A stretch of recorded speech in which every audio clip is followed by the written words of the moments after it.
இஸ்லாமிய புத்தாண்டு இன்று தினத்திலிருந்து ஆரம்பிக்குகிறது.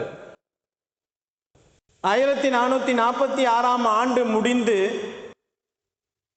1447 ஆண்டின் துவக்க நாளிலே வெள்ளிக்கிழமை முஹர்ரம் உடைய முதல் நாளிலே நாம் இருந்து கொண்டிருக்கிறோம். ஹிஜ்ரி இஸ்லாமிய புத்தாண்டு என்று சொல்லப்படக்கூடிய இந்த புத்தாண்டின் வாழ்த்துக்களை நாம் பெற்றவர்களாக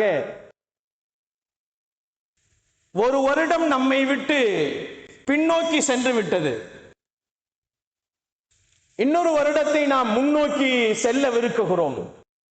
கடந்த வருடங்களின் நிகழ்வுகளை நினைத்து பார்க்க வேண்டும்.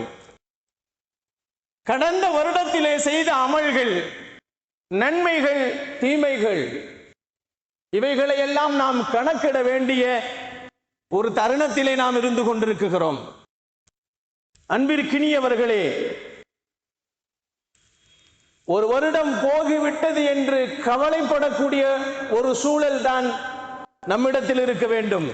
புத்தாண்டு வந்துவிட்டது என்று குதூகலமாய் புத்தாண்டை கொண்டாடக்கூடிய ஒரு சூழ்நிலையிலே அனாச்சாரங்களின் பக்கம் நாம் இறங்கிக் கொள்வது நமக்கு மார்க்கத்தில் அனுமதி இல்லை. நபிகள் நாயகம் ஸல்லல்லாஹு அலைஹி வஸல்லம் அவர்கள் அனுமதிக்கவும் இல்லை. முஹர்ரம் இஸ்லாமிய புத்தாண்டுகளின் முதல் மாதம் என்று சொல்லப்படுகிறது. இஸ்லாமிய புத்தாண்டுகள் மட்டுமல்ல, இஸ்லாத்தினுடைய ஆண்டின் ஒவ்வொரு மாதமும் ஒவ்வொரு விஷயத்தை தூக்கி கொண்டிருக்கும். ஒவ்வொரு விஷயத்தின் காரணமாகத்தான் அந்த மாதங்களிலே நிறைய நிகழ்வுகள், நிறைய சரித்திரங்கள், சம்பவங்கள் நடந்திருப்பதை நாம் பார்த்திருப்போம்.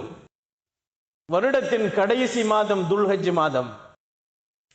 தியாகத்தை வெளிப்படுத்துவதற்காக வேண்டியே தன் பிள்ளையை கூட நான் அல்லாஹ்விற்காக வேண்டி அறுத்து கொடுப்பேன் என்று தன்னை மிஞ்சி, தனக்கு உள்ளதை மிஞ்சி, தனக்கு மீதியதை மிஞ்சி தன்னையே அறுத்து கொடுக்குகின்ற அளவிற்கு தியாகத்தின் விளைநிலமாக அந்த மாதத்திலே நிகழ்ந்த நிகழ்வுகள் நமக்கு துல்ஹஜ் தியாகத்தின் பிறப்பிடம் என்று சொல்ல முடியும்.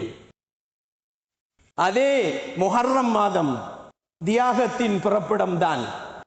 வருடத்தின் கடைசியும் தியாகத்தை கொண்டு ஆரம்பிக்கிறார்.